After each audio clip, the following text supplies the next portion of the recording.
Olhando assim, parece mais um canteiro de obra em uma cidade. Só que essa cidade aqui é universitária, no campus central da Universidade Federal do Rio Grande do Norte, em Natal. Você tem noção do tamanho da nossa universidade?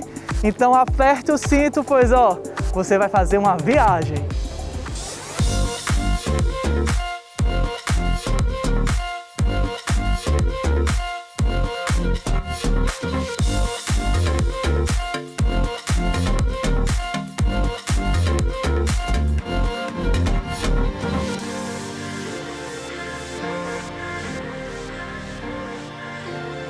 Opa, gostaram do passeio? Isso porque não fomos visitar Caicó, Currais Novos e Santa Cruz. Mas você percebeu que assim como no lugar onde você vive, aqui existem ruas, avenidas, prédios, saneamento, pavimentação, áreas verdes e centros de convivência. E como em toda a cidade, é comum encontrar pessoas realizando a manutenção dos patrimônios, iniciando um novo projeto de infraestrutura ou cuidando dos nossos canteiros, como está acontecendo aqui. Opa, bom dia! E como hoje o nosso programa é 2 em 1, simbora correr para ir conversar com nossos entrevistados.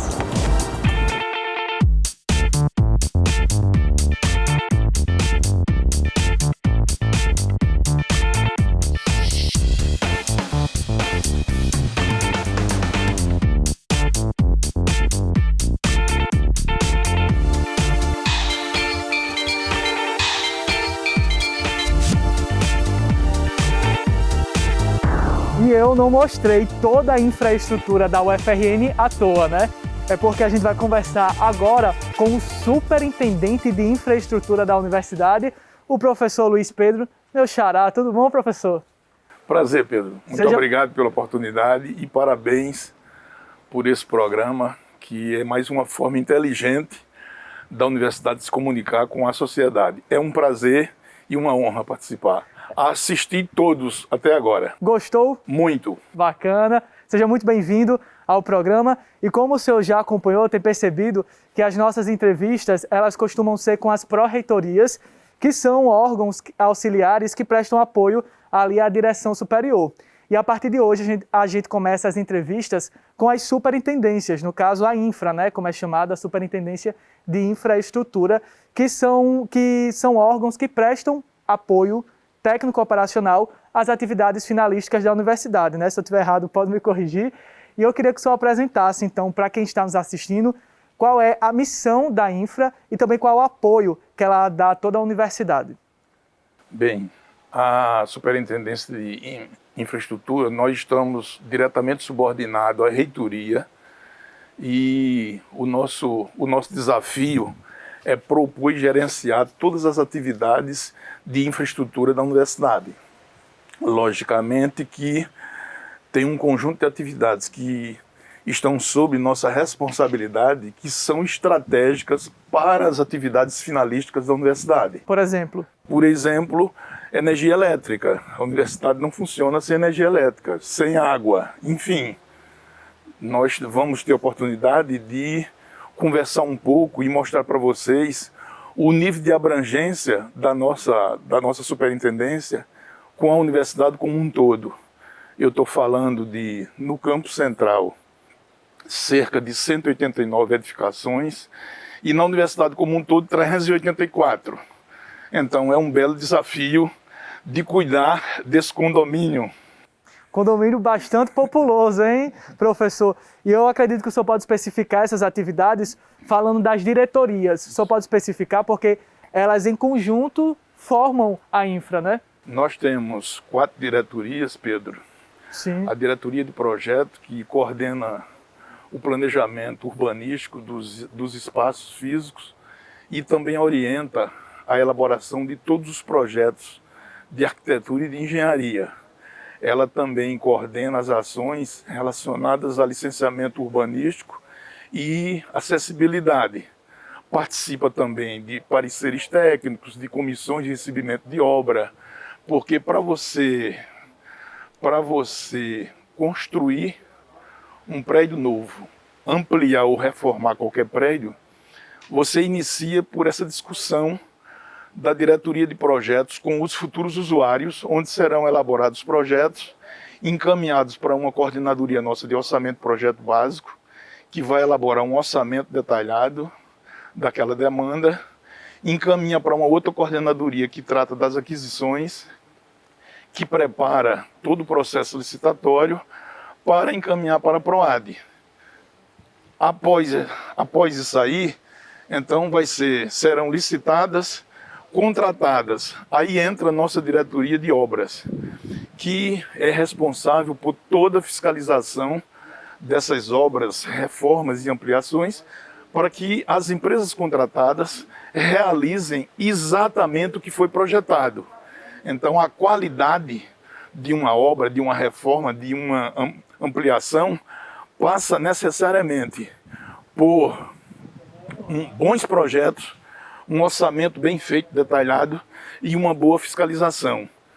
E aí nós temos nossa diretoria de meio ambiente, que ela coordena todas as ações, executa, avalia todas as ações relacionadas ao meio ambiente.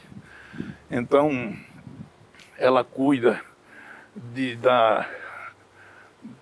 da gestão do programa de meio ambiente, ela participa ativamente do PLS, a nossa estação de tratamento de esgoto é subordinada a ela é responsável pelos serviços urbanos, ou seja, o campus, do jeito que está cuidado, tem um trabalho muito forte de gerenciamento de resíduos e reaproveitamento de água.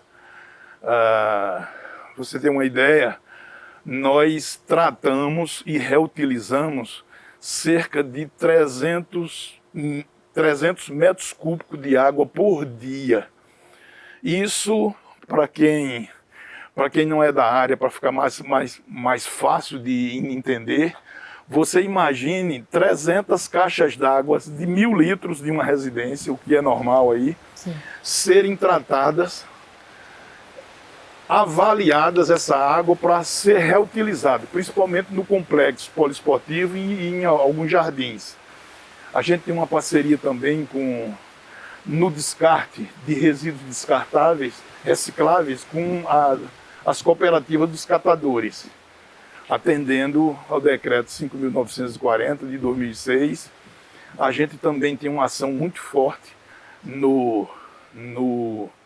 na coleta de resíduos químicos laboratoriais, que ano a gente cerca de 25 toneladas, a gente encaminha para a recuperação através de empresas especializadas que têm contrato conosco. Tem uma ação também muito forte que é a gente encaminha para o aterro sanitário cerca de 1.000 toneladas ano de resíduos sólidos.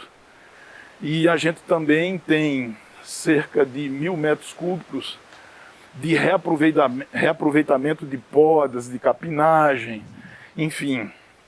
E nós temos aqui uma área de cerca de 100.000 metros quadrados, onde a gente utiliza para produção de mudas ornamentais para dar manutenção aos nossos jardins e nossos canteiros.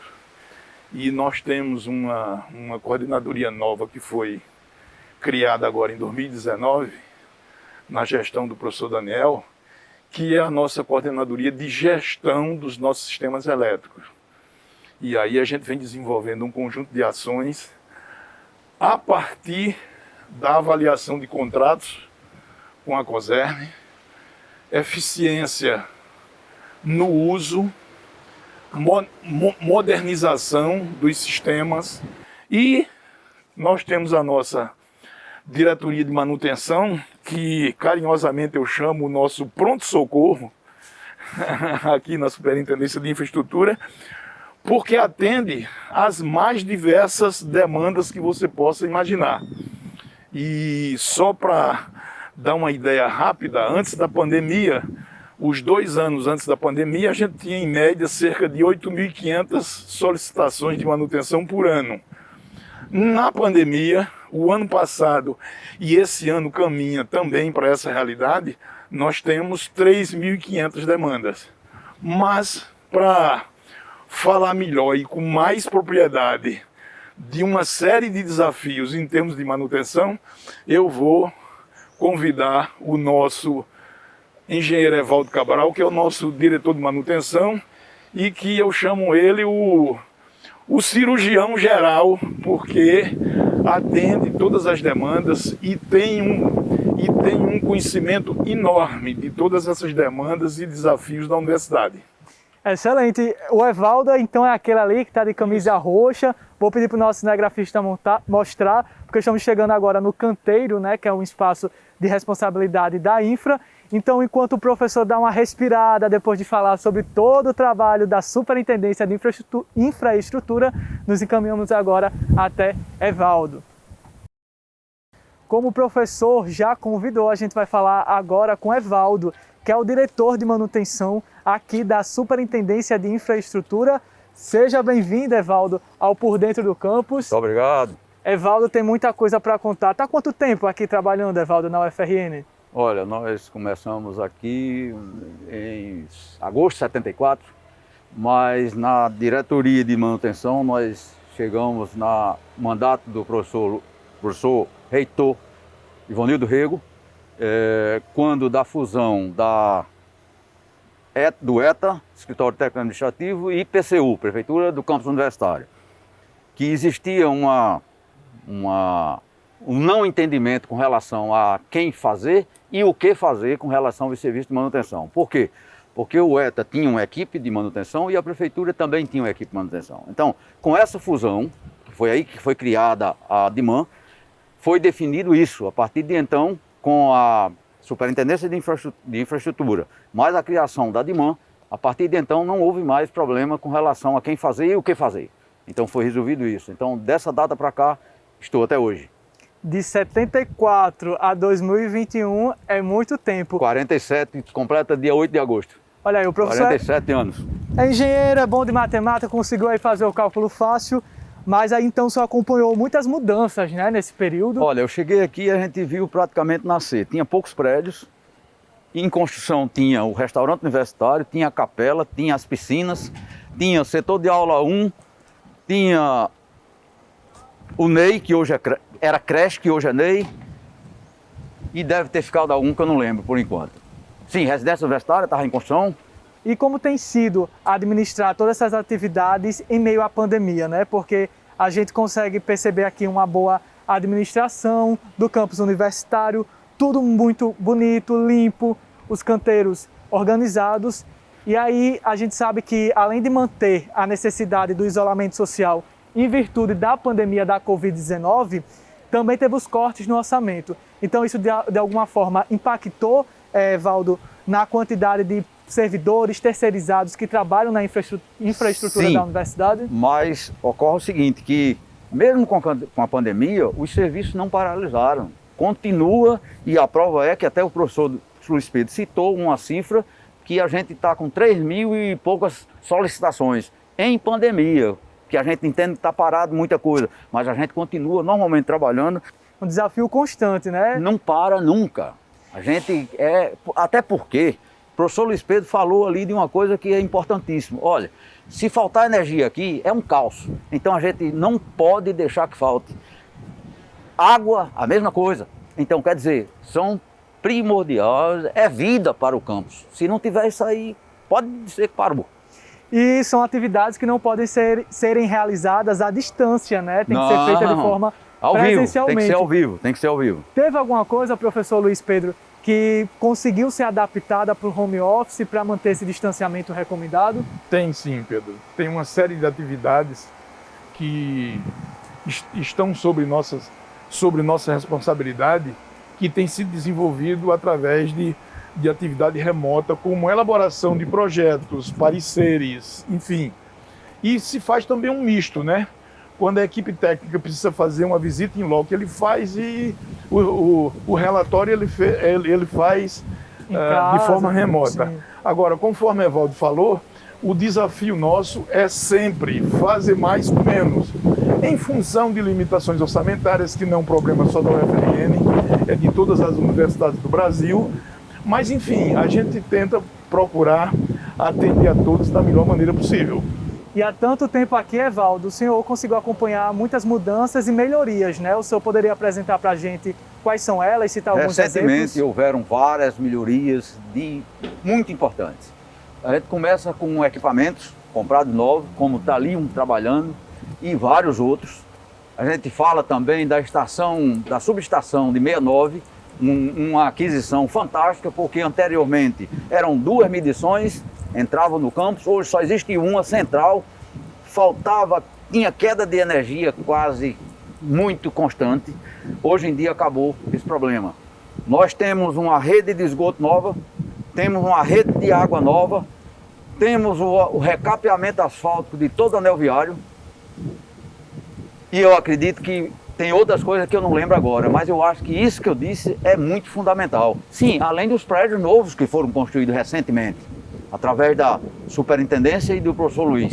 Então isso aí, no meu entender, é uma melhoria que está gravada, ninguém vai apagar nunca mais. E a gente conseguiu perceber, né, andando aqui por esse espaço, e há tanto tempo aqui o senhor também deve estar sentindo uma saudade do movimento que costumava ter nesse espaço. Mas né? é claro, para mim, quando eu ando na universidade, que eu sou acostumado a andar com aquele movimento intenso de alunos, de professores e de terceiros que vêm para cá também, indiretamente, faz parte da população, a gente vê hoje praticamente pouquíssima gente. Mas em breve eu acredito que a gente retornará. Eu também acredito nisso e essa torcida também deve ser do professor Luiz Pedro, né? Com certeza, Pedro. Eu, quando chego no campus aqui, a sensação que eu tenho é que eu estou sentindo uma dor na alma, porque ter uma universidade dessa, conforme nós temos, efervescente, em funcionamento plenamente, com cerca de 50 mil pessoas circulando dentro desse campus. E hoje nós nos encontrarmos numa situação como essa, mas torço muito para que num futuro muito breve, e está sendo feitas várias discussões e acompanhamentos, não só local como nacional, através da Andifes, onde a gente possa, respeitando a biossegurança, a saúde das pessoas, que é o bem maior da instituição, a gente possa voltar o mais rápido possível. E eu não tenho dúvida que esse retorno ele vai ser parcial, ele não vai ser total de uma vez só, mas que retorne o quanto antes. Faz muito bem para todos nós. Certamente, é só lembrando que vai voltar algumas atividades e as aulas presenciais, porque como a gente percebeu, a infra praticamente não parou, né? Continua realizando o trabalho.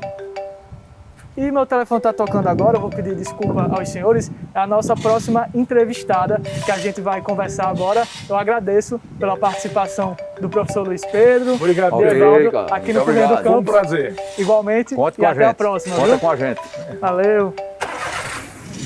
Vamos embora, minha gente, que a entrevistada já está esperando.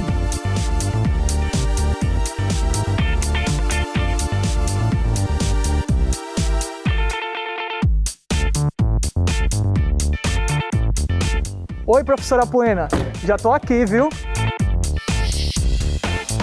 Tudo bom, Pedro? Seja bem-vinda, professora Apuena, superintendente de Tecnologia da Informação da UFRN, ao Por Dentro do Campus. Tá certo, vamos nós. Vamos apresentar para quem está nos acompanhando essa superintendência importantíssima. Hoje o dia está um pouquinho corrido, professora, porque a gente apresentou a superintendência de infraestrutura. E aí, assim que eu recebi a ligação da senhora, já corri para cá para a gente apresentar essa superintendência importantíssima. Vamos lá? Vamos.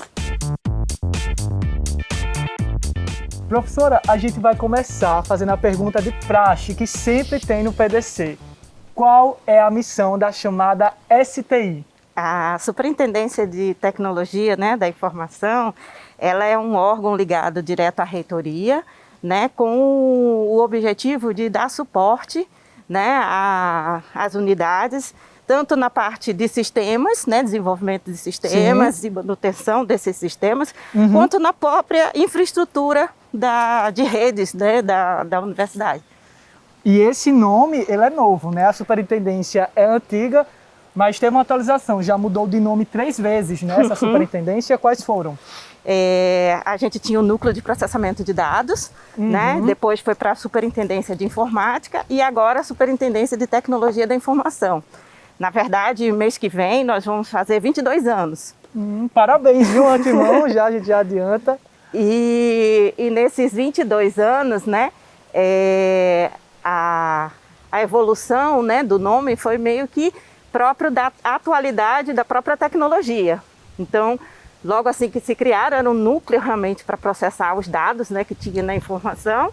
E depois a Superintendência de Informática, né, no próprio conjuntura da teoria, né, da informática, que é o nome mais amplo, mas atualmente a gente acabou trazendo para o Consune, essa questão da atualização, porque a tecnologia da informação ela traz muito mais prático do que a teoria da informática. Então a gente atualizou esse nome sabendo que a gente aplica essa informação, produz essa informação para que ela possa ser gerenciada, né, e atualizada pela universidade. Perfeito. Pode dar uma respirada, professora? Eu andei rápido, peço desculpa, tá bom? Não tem problema não. Vamos mais devagarinho, caminhando aqui também para essa área verde, porque aqui que fica o prédio, né, da superintendência. E aí a senhora falou sobre os sistemas, que eles são divididos em áreas, né? Acadêmica, administrativa e pessoal. Explica pra gente esses sistemas e como eles ajudam a universidade. Certo.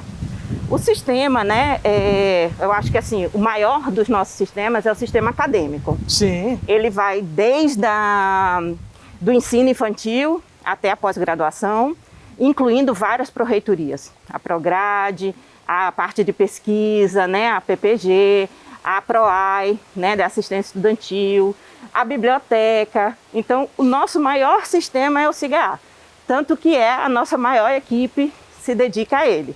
Então, o intuito dele é ajudar nas gestões das atividades acadêmicas. O SIG-RH, que é o de gerenciamento, né, de pessoas, ele está muito mais voltado aos nossos servidores técnicos, administrativos, e o CIPAC, aí sim, no nossa questão patrimônio, né, e almoxarifado e protocolo. Então, todas essas ações, aí eles envolvem, inclusive alunos, né, professores e servidores.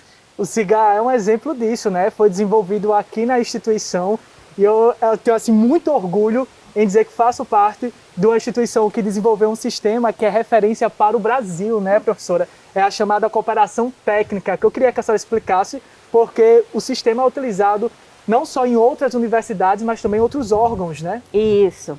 Na verdade, né, quando a universidade, em 2003, né, resolveu, né, desenvolver um sistema próprio, ele criou, tá certo, uma equipe, né, deu início a um processo de desenvolvimento que não existia no país. Então, a partir daí, várias instituições começaram a se interessar pelo uso, né? A gente tinha realmente essa intenção, né, de fazer a nossa própria gestão, e com sistemas integrados a gente ia poder se projetar para o futuro. Então, muitas das coisas que a gente tem hoje é porque a gente se planejou lá, tá certo? Em 2003, né, para cá. E aí, várias instituições, a primeira delas, a nossa, aqui bem pertinho, a UFESA. Então, durante o desenvolvimento, a própria UFESA pediu, deixa eu usar. E a gente ainda estava na fase de desenvolvimento e eles nos ajudaram. E aí, dentro desse processo, criou o que a gente chama de transferência de tecnologia. Então, a instituição, é bom frisar, né, o UFRN não vende seus sistemas, né? Elas cooperam, então as instituições investem no nosso sistema para poder evoluir. Então, é por isso que a gente está sempre evoluindo, né, trazendo novos produtos, também sendo ajudado por essas instituições. Então, ela recebe o código e ela passa um valor para nos ajudar na evolução desses sistemas. Então, a gente tem desde instituições de ensino até instituições estaduais e instituições federais, como, por exemplo, o TJ, aqui do Rio Grande do Norte, e várias outras instituições que não usam SIGA, usam o CIPAC e o SIG-RH. Nossa, é muito bacana a gente perceber que a cada programa a universidade atua na sociedade de diversos modos, diversas frentes.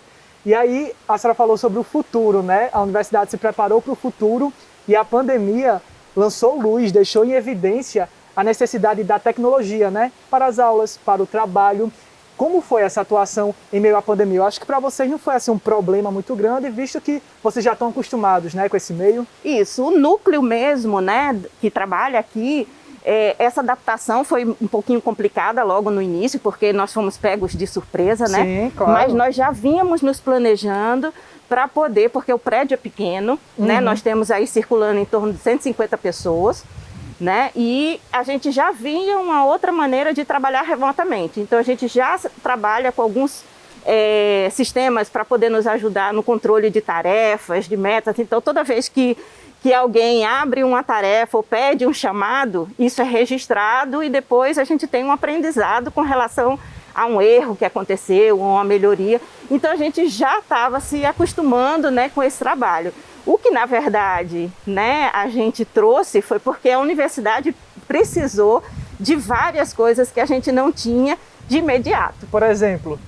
O e-mail institucional, que fosse para aluno, para servidor. Sim. Então, nós tivemos que fazer, né, uma parceria com a Google para que a gente pudesse ter esse espaço e poder usar, né, as ferramentas, por exemplo, do Google Meet que os professores usam, né, não só nas reuniões, mas também, né, no espaço de sala de aula. Ajudou bastante na sala de aula e na TVU também, viu? Porque teve um período que a gente fazia as entrevistas pelo Meet, que a gente tinha acesso da parceria da UFRN com o Google. Isso. Deu muito certo, aproveito até o espaço para agradecer, professora.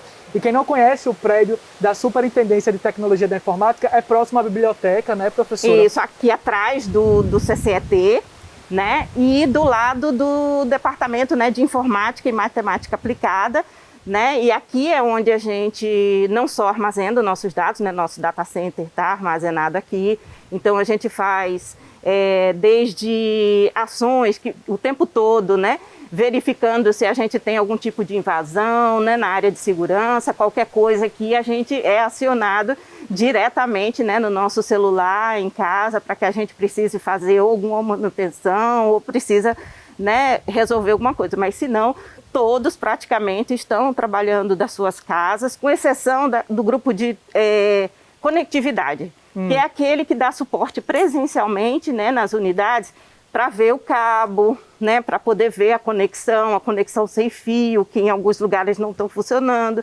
Então essas pessoas é que estão trabalhando presencialmente, os outros estão todos trabalhando de casa.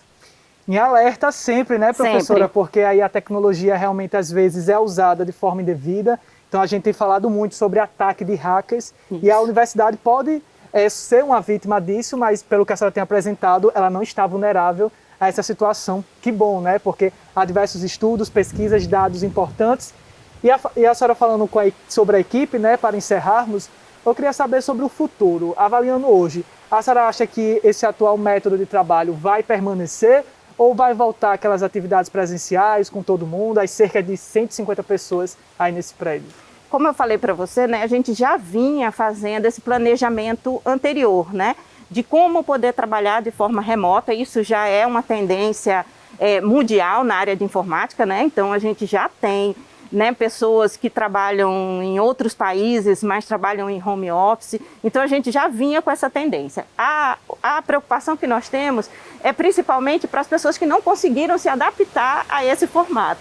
Então, nos próximos planejamentos que a gente tem vindo aí, a gente possivelmente vai trazer algum grupo, mas a gente vai trabalhar de forma híbrida, né? Por uma questão de espaço físico e inclusive de adaptação das pessoas que não conseguiram se adaptar a essa questão realmente do home office. Muito bom, professora. Eu estava olhando aqui a hora porque eu sei que a senhora tem uma reunião, tem muito trabalho, por isso eu vou precisar liberar ela, mas eu deixo um convite para o PDC voltar novamente e a gente detalhar melhor essas atividades que eu fiquei bastante curioso, mas a senhora já apresentou de uma forma bem clara para todos nós. Obrigado. Com certeza, mesmo, de viu? nada, estamos à disposição. Abraço, até a próxima. Até. Tchau, tchau. Tchau. E o Por Dentro do Campus de hoje fica por aqui.